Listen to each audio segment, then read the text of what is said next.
正义也许会迟到，但永远不会缺席。大家好，我是老 Z。案件开始前，请大家动动手指，帮老 Z 按个订阅，加入会员，继续支持我们，十分感谢。台湾近年来发生的精神障碍患者杀人事件，屡屡引发免死金牌的争议。但事实上，台湾史上精神病患者只有2个判处死刑，巧的都还是在玛雅预言末日2012年发生的纵火案。接着就跟着老 Z 回到案发那一天，新营医院北门分院凌晨窜浓烟恶火，重病长者行动不便，酿13死71轻重伤。住院患者竟是凶手，诡异赤裸藏空屋，只因拉肚子心情差，审判却魂断监牢。到底怎么回事？来看这起林基雄纵火13死火伤案。时间回到2012年10月23日，这天也是农民历上的99重阳节，是个敬老尊贤、祝福长寿的日子。但在台南新营医院北门分院，凌晨3点半突然窜出了大火。大火窜进病房，警铃声响不停，来不及拿担架，消防队员用床单包人，就赶紧把受困老人往外送。你们还有没有那个大瓶的氧气筒？有，全部推出来！抢时间救人，顾不了病人身上尿管、鼻胃管丢一堆，消防队员合力抬着老人，在淹水火场摸黑涉水救人，棉被也被当成担架。给我先等一下，先借过好不好？大火忙成一团，因为100多名的重症病患都没有行动能力，只能靠着消防员徒手搬运。从2楼到4楼，100多名的病患晚1秒救出来，都有生命危险。来，有个7000的先送。护理之家里的病人太多，担架不够，只能用床单把人送出来。大家被浓烟熏得意识模糊，甚至有人严重呛伤，现场有4个人当场失去生命迹象。这边来，上来啊！上面还有好几个。进来，接好卡。不要夹了。来，动啊！不要进来，不要进来。阿公啊！阿公！放进来，什么？上给了。医院广场前挤满了患者，因为很多长者行动不便，加上很多是属于插3管、鼻胃管、尿管和呼吸管的病人，增加救援时的难度。重病、年长、行动不便的患者，一共有上百位老人家待救，偏偏大夜班人力较少，几乎是最糟糕的情况。在场每一位护理师极力抢救，消防队努力在50分钟内控制火势。云林、嘉义、台南的救护车也纷纷全力出动来这里救人。这等下叫我车来先哈，这个先哈。来，你上我提来了。来，上我快点啊！身上插着呼吸器气切的老人先被赶紧送上救护车，救护车不够用，其他人全被摆在地上，经不起浓烟，老人家被呛得喘不过气。我好不？想把你救出来的。我我袂行，拢按面懵哦，有惊到无啊？我有有惊到哦。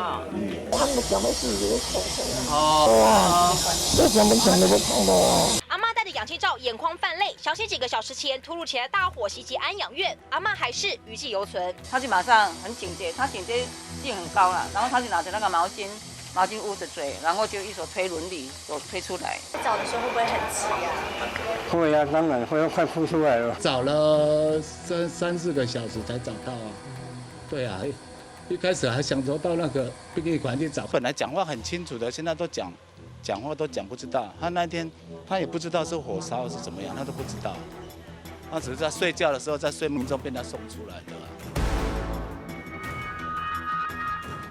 由于众多伤者分送附近各大医院，场面混乱，家属一度找不到自己亲人，焦急落泪。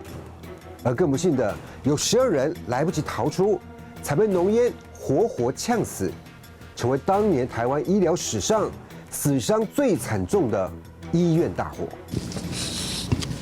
火警发生当时，12人来不及逃生，被活活呛死，家属赶到殡仪馆认尸，哀痛欲绝。没住在一起啊，但是他就跟我感情比较好。80岁的死者涂王玉花大肠癌日前才康复，住进属立新营医院北门分院3个月，却发生这样的意外过世，让家属难以接受。而另一名死者王三川，儿子在认尸时看到父亲的脸整个被熏黑，非常的不舍。都以为讲车祸啊，唔知影这天光人喺咧讲是安向面火烧的。爸爸头拄来状况是安怎？妈妈。陈先生哭到泣不成声，不敢相信65岁的妈妈已经离开人世了，希望院方可以给他一个交代。听讲阿妈唔知送去倒去，因为遐侪人拢无啥，叫我车遐侪嘛唔知送去倒去啊。而最新统计的死者名单为林陈金秋、陈蔡阿言、吴华山等12位。而对于这起意外的发生，北门医院院长也提到，这天是医院的评鉴，可能会来更多的人，意外让评鉴延后，也是不幸中的大幸。可是今天就是要做护理之家的这个评鉴了哈，这要做评鉴，一般来讲一般都准备的很充足才对了。怎么这么刚好要做评鉴的日子，突然就发生如此严重的火警呢？其实地处偏僻的北门医院，原本是专治当地居民的乌角病，后来成为当地唯一的区域医院。而起火的2楼护理之家是委外经营，剩下的1、3、4楼才是北门医院使用。而这一把火似乎也烧出不少台面下的问题。您可以看到这个起火点就是2楼这个地点哦，外观已经被熏的是相当的焦黑了，而您地上可以看到呢是这个窗框被烧的整个爆开来，掉落在地面上，碎玻璃满地都是。卫生署新营医院北门分院在凌晨突然传出火警，起火点是在2楼护理之家南侧的杂物仓库。这场大火让院里125名的重症及精神病患全被疏散。起火点在2楼的原来的生产室。那现在因为没有用，所以是堆积很多的病床。初步了解，起火点疑似就在医院2楼南侧的杂物间，火势夹杂浓烟，封闭了上下2个逃生出口，整个楼层仅存右方的病床区2个逃生门，但2楼的重症患者行动不便，12人根本无法逃生，葬身火窟。是阮的设备歹啊，是阮无个设备，是咱别人这次火警也烧出医护人员不足的问题。7楼精神病房有43位病患，却只有3位医护人员。2楼的护理之家69位病患，全是行动不便的老人，但也只有8名医护人员，其中有2个人是外劳，只有6名是正职。卫生署的官员一字排开，低头向北门医院的不幸罹难者默哀致意。因为昨天深夜的那一把恶火，不止夺走了12条人命，让60多个人轻重伤，也烧出了医疗院所消防设备不足与防灾应变能力的欠缺。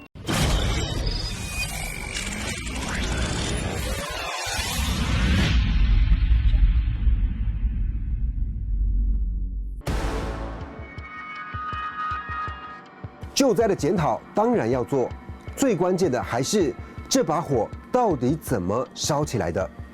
检警调阅了监视器，跟侦讯当晚值班的护理人员，清查发现2楼护理之家居然还有1名住院患者失踪。而监视人员的调查结果，这把火不太单纯。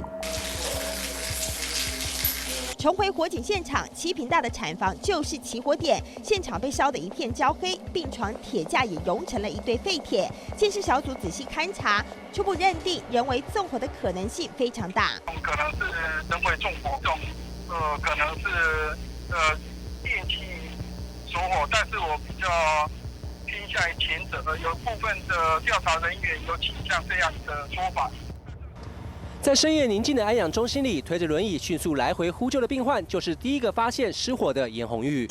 以那个储藏室要2个火苗，我付完第1个火回来，那里又有。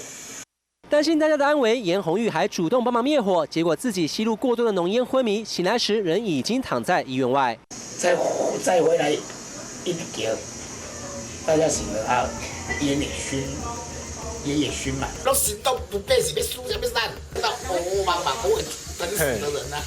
23号凌晨3点半，台南北门医院火警警铃大作，置物间不断冒出浓烟，护士急忙上前灭火，仓促间还滑了一跤。起火的第一时间，护士们冲出护理站，循着病患指引，扛起灭火器冲到置物间。护理之家的医护人员在警局门口抱头痛哭，历经可怕大火，护士双手一片焦黑。回想当时情况，护士全身不停颤抖，哭着说已经尽全力抢救。能报的就赶快先报下。你有这是几急救？因为我们报的啊，一直赶快急救了呀。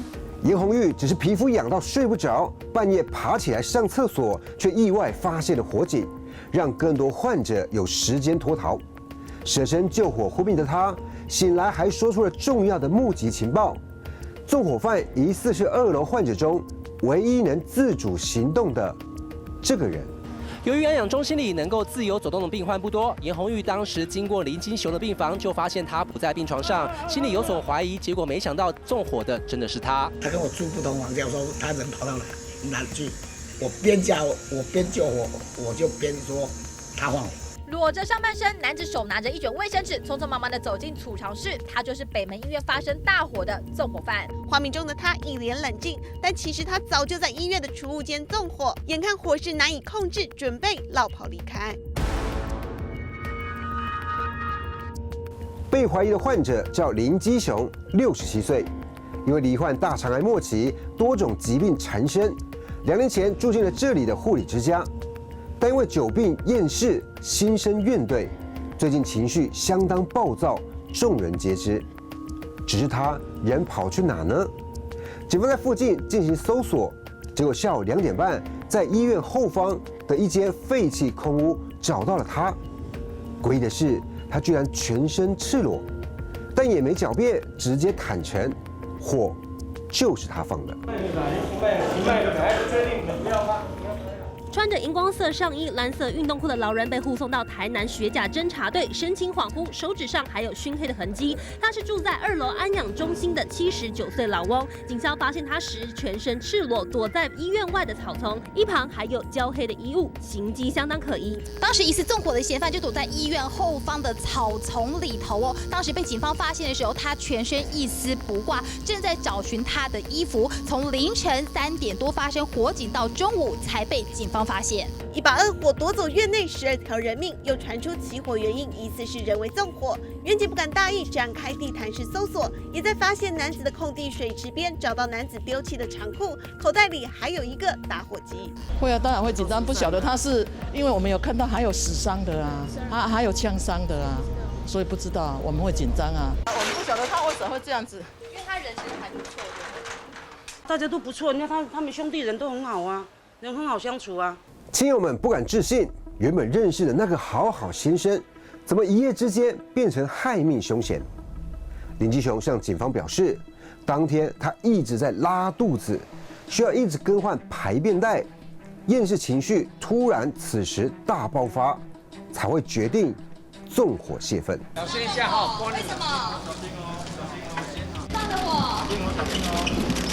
戴着安全帽和口罩，林姓嫌犯躺在担架上面。他坦诚因为心情不好，分别在2间储藏室用打火机点燃卫生纸，引发火势，加上跟警方发现的证据吻合，23号深夜遭到法官裁定收押。他当时因为心情不好，因此用打火机点燃卫生纸，脱掉他的上衣，然后丢到一堆衣服里面，造成起火的状态。一把恶火夺走医院12条人命。林姓嫌犯供称，凌晨3点多因为心情不好纵火，当时是在医院的2楼，他脱掉自己的上衣，并拿卫生纸一起用打火机点燃。人家都会坏点脾气嘛，这个尤其他没有结婚嘛。今天又传出一名蔡姓妇人疑似因为吸入性呛伤导致呼吸衰竭，伤重不治，让死亡名单又多了1人。台南地检署调查之后发现，一共有3名业者涉及业务过失致死罪。约谈之后，将养护中心的负责人及总经理以250万元交保候传，主任则是100万元交保。事发当天晚上，只有2位护理人员跟2位资格上有问题的外劳来做一个照顾，而他的病患高达69人，这个规定的违反上是相当的明显。事发当天居然只有4名护士要照顾将近70名老人，养护中心明显有疏失。现在检方要往上追查，还给家属一个公道。2012年12月21日，法务部枪决了6名死刑犯，包含食人魔陈金火、广德强以及曾思如、洪明聪等6人。由于正值玛雅预言末日的时期，他们被称为末日死囚。4天后圣诞夜，检察官并杀人罪将林基雄起诉。他自始至终都非常的坦诚他的犯行，检察官考虑到他的身体非常的重病缠身，而且非常的羸弱，气息奄奄。检察官考虑这些因素，并没有对他具体求处死刑，留待法院做一个合理适当的裁量。由于林姓嫌犯病情严重，检方考量他已经是风中残烛，可能无法完成司法审判，才没有具体求刑。现在台南地方法院一审宣判，判处林姓嫌犯死刑，认为被告恶性重大，且被告犯后没有悔意，而判处被告死刑，视作公权终身。台南地方法院认为，林姓嫌犯只是因为心情不好就纵火杀人，泯灭人性，加上无意和被害人家属和解，让他们伤心欲绝，才决定判处死刑。但全案将可上诉。林金雄随后上诉，二审高院做了精神鉴定，认为他虽然罹患了重度忧郁症，但犯案动机跟过程细节都能清楚完整交代，维持死刑判决。然而在上诉更一审的期间，2014年4月11日早上9点，他在台南看守所突然癌症并发，紧急送医不治，被天给收走了。以上就是今天的故事。林金雄该不该判死，在网络上也引发不少讨论。如果放至今日，您觉得死刑定验的几率高吗？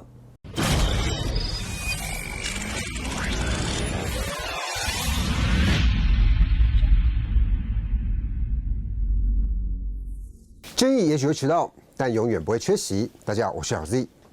案件开始前，广告一下，我们开启会员功能了。请按下订阅并加入支持我们，十分感谢。我们常这样形容犯罪：知法犯法。那你有没有听说过懂火玩火？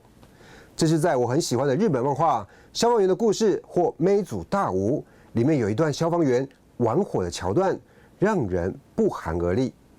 只是一旦玩过头，会发生什么事呢？接着跟着老 Z 回到案发那一天。林园路轰然巨响，气象局误判是春雷，震撼方圆1公里，临近14栋房屋全毁。孝子返家一绕路，无波及烧成白骨。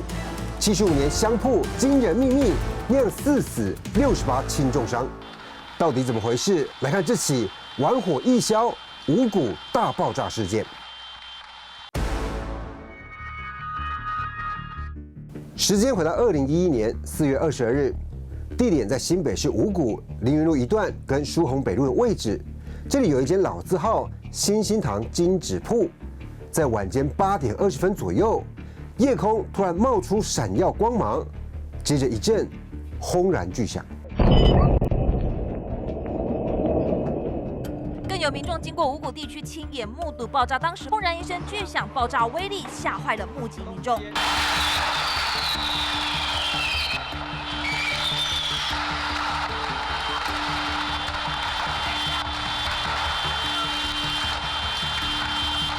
爆炸瞬间，爆竹烟火伴随着熊熊火势吞噬整栋建筑，现场人员连忙往后撤退，消防队员拉起水线灌救，伤者也陆续被送了出来。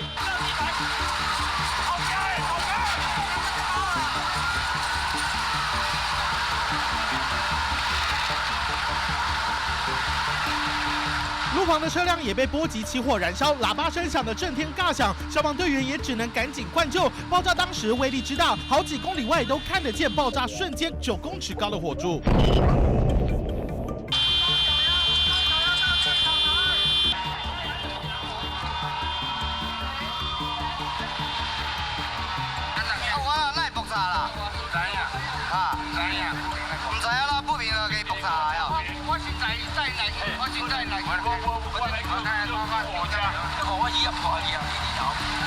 这是当年我们一名同事住在附近，冒着危险拍下的独家画面。接着，所有媒体记者赶往现场，大火还在持续燃烧，看到的是触目惊心的断壁残垣，幸存民众个个是惊魂未定。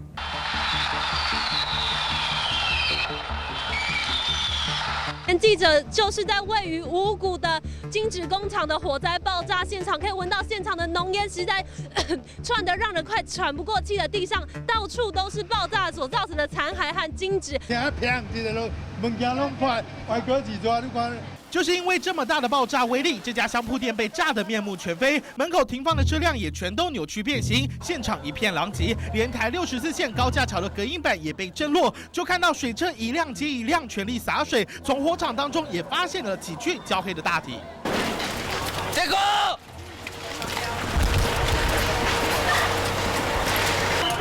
我是家属，谁啊？确定吗？谁啊？确定吗？一楼不知道，现在都不清楚啊！现在都不清楚啊！爆炸现场一片混乱，死者身份第一时间也无法确认，家属焦急的等待，生怕家人已经在意外中罹难，无助的泪水就这样夺眶而出。他一直到处喊，拜托救救我妈妈，竟然都没有人听到后来是他拉我出来的。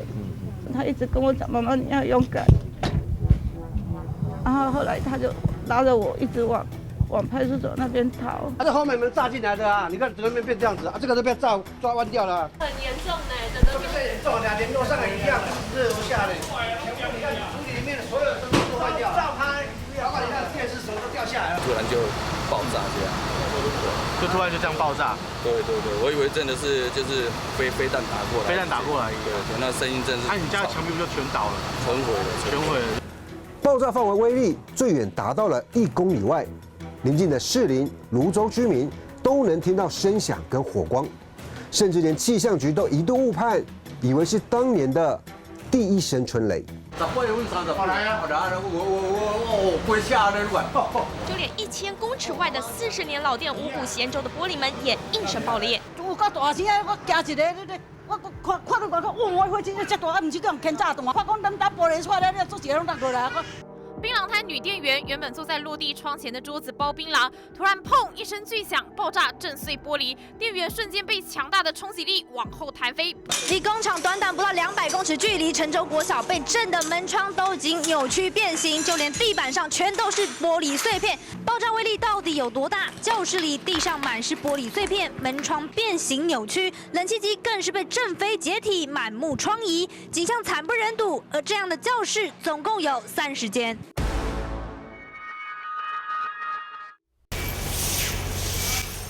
满地碎玻璃，清洁队连忙清理，可是数量实在太多，爆炸威力之大，周边住户几乎无一幸免，连商家一整片落地窗难逃一劫。邮局的电灯、铁卷门也被震坏，台64线的护栏挂在半空中，摇摇欲坠。炸弹，女孩子一直尖叫，女孩子一直尖叫。哦，因为这个整个上面都塌下来，整个塌下来，他们就全部都往外跑，他发现隔壁没办法跑，那时候当时没办法跑，没办法跑，因为外面都是火啊。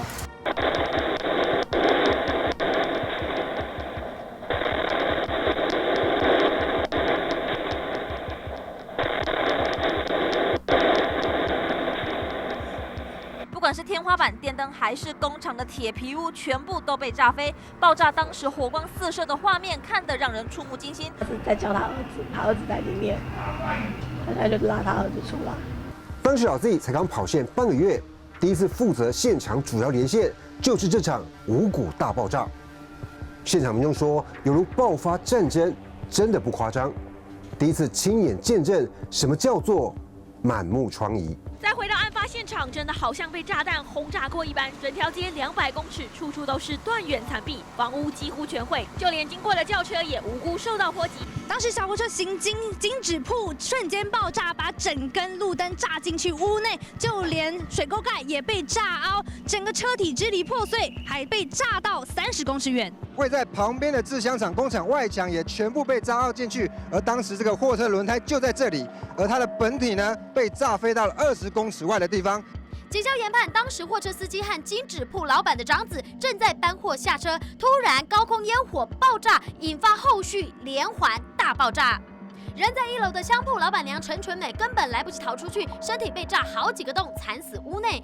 金纸铺老板长子陈秋龙整个人被炸飞50公尺外，身首异处。肇货的小货车车体融化变形，驾驶卢景喜反应不及，当场惨死。有人在搬东西，是一个货车停在我前面，一有亮光在烟火就爆炸。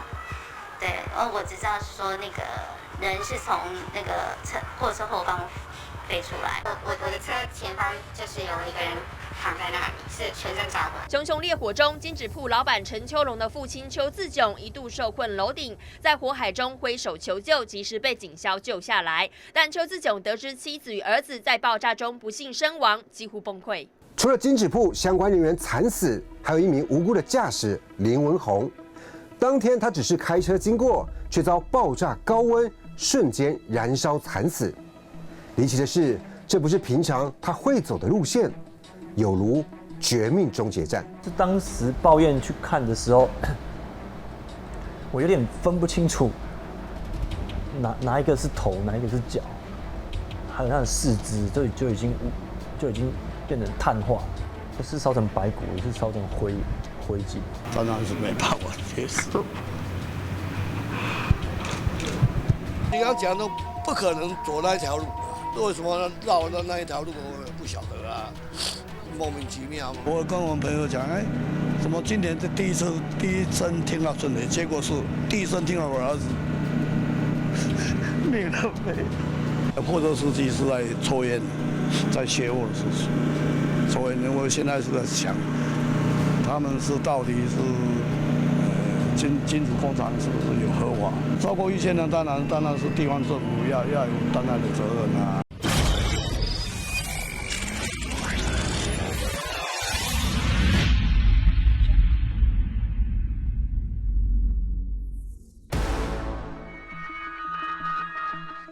五股大爆炸一共造成了4人死亡，68人轻重伤，14栋房子全毁，50公尺内13栋房子半毁。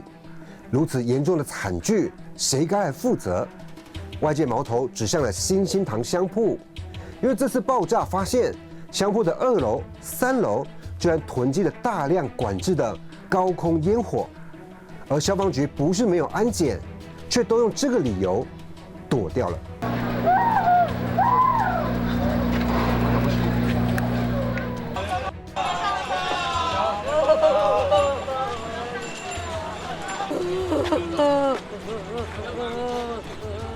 一想到前一晚的爆炸意外，家属更是哭得声嘶力竭，因为他们怎么也想不到，负责人陈秋龙和他的母亲陈纯美就和平常一样到店里做生意，竟然就此天人永隔。强调以天然、环保，并且以手工方式制香的75年老店新兴堂香铺，广受当地民众的喜爱。由于是几乎要走过100年头的老店，也被新北市政府列为是知名观光景点。所有证据都指向小货车酿货，但根据了解，这家金纸铺虽然从去年到今年2月5次安检都过关，但调查人员怀疑，当初店家拒绝受检的2、3楼可能囤放有大量炮竹。2楼跟3楼我们要进去看，因为他说这是私人的地方，你怎么可以进来？而且没有收水票。怎么突然要进这么多高空烟火？有这种东西？有，我不知道，他不是有吗？他们有在吗？有人用那个吗？对啊，应该没有吧？不是他们卖香而已啊。新兴堂瞒过了消防安检，也瞒过了隔壁邻居，似乎没有人知道他们违法囤积高空烟火，但怎么能如此神通广大，又有那个胆量呢？显然并非第一次偷囤了。有人就指出，因为小老板陈秋龙有个特殊身份。99年2月23号，业者当着安检人员面前出示禁止烟火海报。8月9号，照片看不出来金纸铺有什么不合格。9月15号，香铺店老板还在消防安检后签字，这个老板本身还是个义消。今年1月27号，消防人员再度上门，隔1个月，安检人员盖章，香铺店没有堆放炮竹，一切合格。附近民众表示，就是因为老板儿子担任义消，金纸铺半夜运爆竹，甚至还会大辣辣凌晨点烟火试射。他们这一家每次3更半夜啊，甚至凌晨2、3点都一直在放烟火，然后我们也常常看到他门口啊，都在装那种很大管的那种高空烟火那种的，对啊。没有办法，他儿子是义消的，然后都巴结一些消防队的警察。3楼是住宅的场所，你们就不上去检查，更何况那个香铺的小老板他是义消，这几乎是有官相护的行为。他可能有协助义大在释放这个烟火了，但我们不会因为他是义消的身份而有不一样的一些做法。不论陈秋龙的义消身份有没有官相护，新兴堂囤放大量危险烟火是很明确的违法证据。而这些烟火以及那一车行动炸弹，到底是从哪里来的呢？由于现场已经全部炸毁，检警从幸存者口中还有司机卢锦熙的通联记录，追查到了关键的上游。打开工厂大门，一箱一箱还没开封的烟火火药就放在仓库当中。这次五股大爆炸的烟火来源，就是来自桃园观音的这家老字号的万达烟火公司。这个月的1号，万达才因为作业员疑似因为填装高空烟火火药不慎，引发连环爆，600平的厂房被夷为平地，造成1死2伤的悲剧。工厂也因此遭到撤照处分。扣准我是没有去管了哈。大概有多少？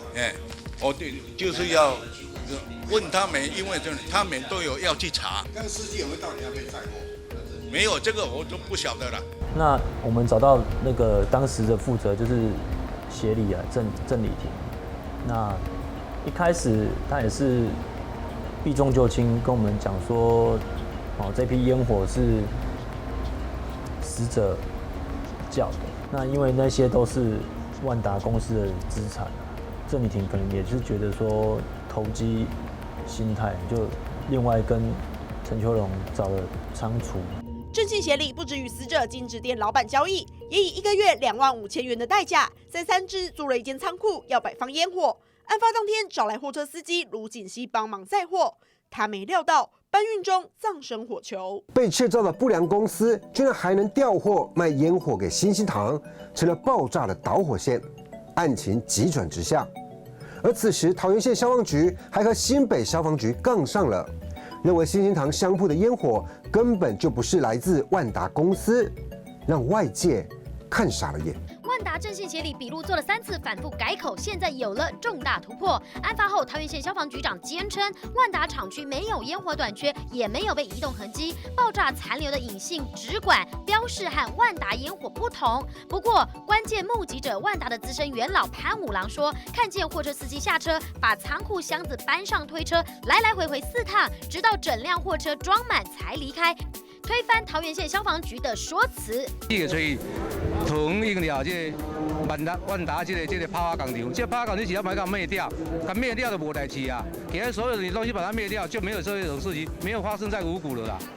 攻击现场，新兴堂金纸店老板娘陈纯美和大儿子陈秋龙的合成照高挂灵堂，家属在前面接受各界致意。失去妈妈和大哥，老板娘的2儿子神情难掩哀戚。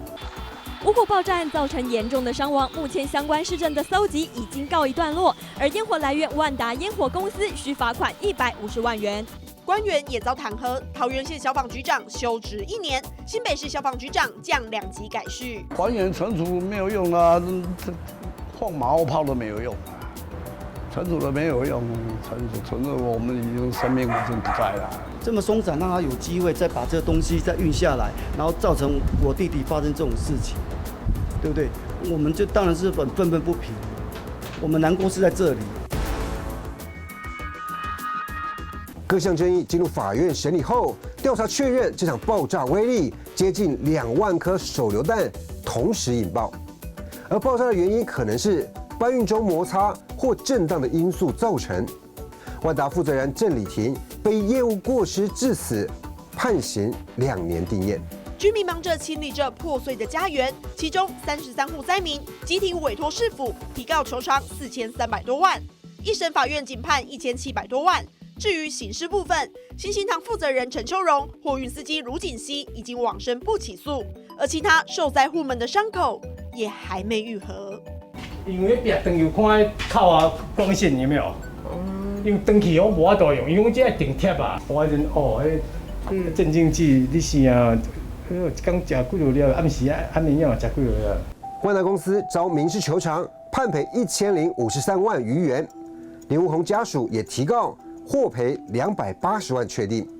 另外，桃园县政府升格直辖市后，则在2023年3月1日判连带赔偿国赔1077万余元确定。而新兴堂商铺呢，在审判中还爆发了3代争产的案外案。一场意外爆炸夺走香铺老板陈秋荣以及妈妈陈纯美的性命，却留下数千万祖产，造成2年来3代争产。老板陈秋荣的长媳陈永新提议变卖家产再均分，不过老板的爸爸邱自和弟弟邱成鼎强调这是传承数代的祖产，不能卖。双方意见不合，闹上法庭，最后法官判决遗产均分3份，各自持份。算公公了，不想给他。他弟弟不知道要给他不给他，吵得很凶。拿我讲，无啦，你免想啦，你做去假糊啦。我们重回爆炸的现场，可以看到呢，外面是用围篱围住，里头杂草丛生。至于原本的金纸铺呢，陈家人决定另起炉灶。案发后就选在附近继续买金纸。他的店越开越大，凌云路那边再过凌云路那边都开得比较还要大。还有什么办法？他们都事情发生以后拿2个替死鬼来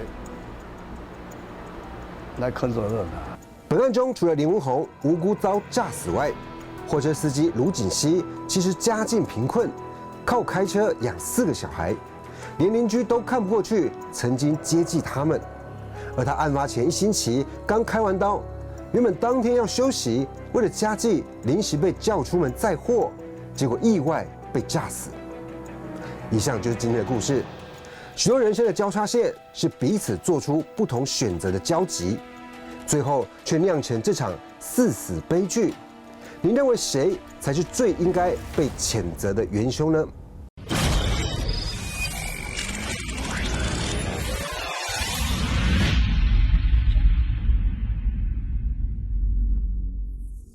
最近陪孩子看了一部经典卡通《101忠狗》，里面2个小喽啰反派不但笨，而且天兵，出现不少笑料。而现实中还真的有类似情节，只是最后人闹出了人命。接着就跟着老 Z 回到案发那一天，嘉义农村养妇女头部中弹惨死床上，枪手清晨窗外暗杀，竟是前女友买凶。假车祸连番乌龙，赔钱自撞白忙一场。亲生儿也遭狙击，手枪卡弹死里逃生，到底怎么回事？来看这起嘉义3流杀手荒唐谋财案。时间回到2001年6月29日，地点在嘉义县义竹乡，这里的农耕面积占全部将近60%，是个淳朴的农村。这天深夜2点多，仁里村一处民宅突然传出连续枪响，屋内的一对妇女中枪身亡。警方从案发现场拿出一袋又一袋沾满鲜血的证物，企图进一步厘清案情。55岁的翁来生和才不到10岁的养女翁文玲，丧命的地点就在自家的床上。大人跟小孩子都是头部中弹死亡大人是颈部小孩子是头部应当凶手是从窗外朝里面射杀，应当是针对大人，大概没有看到小孩子，小孩子是应当是也被错杀的了。监视人员还在纱窗上发现火药烧焦的痕迹，研判歹徒是从窗外朝屋里开枪。而报案的翁秀婷向警方表示，凌晨2点多曾经听到枪声而起床查看，由于附近邻居有人在办丧事，当时以为是在放鞭炮，没想到清晨买早点回来，准备叫父亲和妹妹起床时，2人已经沉尸在床上。翁来旺他的左右手被各中3枪，然后颈部1枪。那个翁文玲他是头部中1枪了。那翁文妮只有10岁，在校成绩还算蛮优异，我们认为凶手相当泯灭人性。翁来旺未婚，但领养了2女1男，生活算是单纯，也没债务压力。只是凶手目标显然就是要他死，没有拿走任何财物。左邻右舍非常讶异，说他年初遇到2次严重车祸，全身多处骨折，就一直在家休养。翁来旺究竟是惹到谁呢？邻居在2点左右发现一名可疑男子骑机车离开现场，是否就是歹徒有待清查。而警方也调查发现，死者翁旺来去年11月才搬到目前的住处，20几年前他曾经放荡过好一阵子，年轻时好赌，还曾经赢过500多万元，是否因此结怨而遭人枪杀？检警正深入调查。翁来旺死亡后不久，警方一直无法锁定嫌犯。案发后半个月，却出现了一名女子向保险公司申请理赔，是死者的前同居人陈玉兰。2个人对外举办过喜酒，却没有正式登记结婚。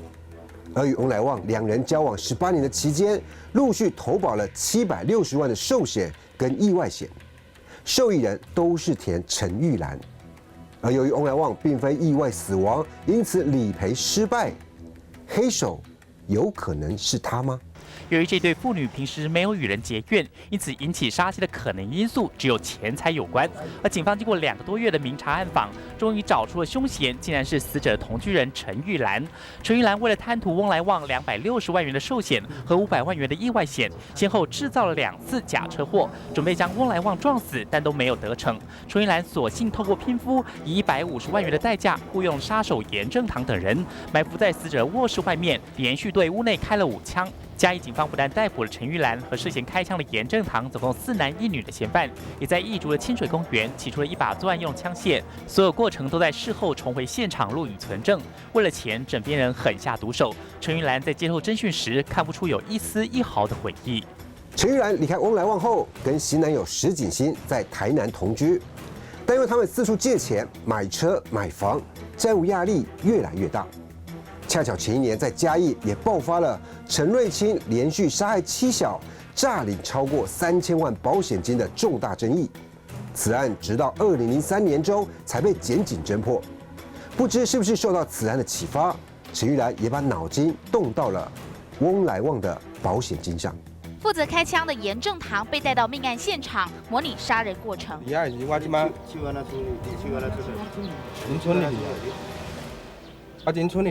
看一个人会去倒伫遐时，我就头到往这边就开，我嘛唔知开几枪。经过警方抽丝剥茧，赫然发现翁来旺同居10多年的女友陈玉兰，为了诈领高额保险金，以180万的代价雇请杀手暗杀枕边人。由于陈玉兰曾经2度制造假车祸，诈领保险金失败，案发之后，警方很快锁定死者的这名同居人，主谋以及2名枪手落网之后，凶嫌已经坦诚受雇杀人。不过，同居人陈玉兰到现在还矢口否认教唆杀人。陈玉兰千方百计想让翁来旺死于意外，却是状况百出。2001年1月8日，他找了张泰兴，用150万当酬劳，要制造假车祸，结果撞了太轻，反而花了2万块来和解。2月10日又找来林庆富，酬劳提升到250万。这次从后方猛力追撞，结果只有骨折重伤，人又没死。林庆富只好将人送医，最后和解赔了10多万。而且撞坏张泰兴的车子也修了10多万，连番出包让陈玉兰2人手头更紧，加上翁来旺住院，也没办法再制造意外。陈玉兰此时歪脑筋，动到了他亲生儿子罗胜忠。3月20号用150万当酬劳找来王俊斌，结果因为罗胜忠爱飙车，王俊斌跟不上，更别说要撞了。3月30日，这3人分头埋伏，结果还是追不上。王俊斌催油门加速，结果还失控，撞上路边的水泥柱，把 BMW 撞坏，得修6万5。陈玉兰最后决定开枪射杀，亲生骨肉。在嘉义县警局里面，35岁的王俊斌低着头，已经没有身为枪手的杀气。一把改造的45手枪，就是他为了150万元的酬劳，冷酷无情的对男子罗胜忠狠心夺命的工具。不过因为枪支卡弹，在最后一刻，罗胜忠捡回1条命，无奈已经变成了残废。3流杀手150万元的酬劳没拿到，代价只换来了3000元的走路工。警方追根究底，一问之下，原来王俊斌早在去年间就接受妇人陈玉兰的委托，替他枪杀亲骨肉罗胜忠。第2枪呢打到他的这个胸部，第3枪啊这个头部的时候，刚好这个枪啊卡弹。枪杀罗胜忠失败，还被警方盯上。买凶的钱也是几十万，陈玉兰筹钱反而越亏越多，最后矛头还是回到翁来旺身上。于是他找来枪手严正堂，杀了2人。酬劳虽然拿到50万，但30万是给林庆富提供枪支的钱，再还他10万债务。严正堂最后只获得3万5千元。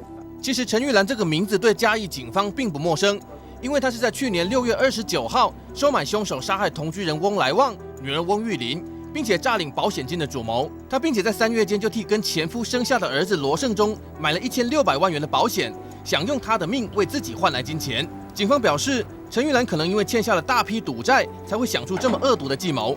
虽然目前他已经被检方求处死刑，不不过宁愿牺牲儿女，也不愿意牺牲自己。在这个案子里面，亲情已经不值1分钱。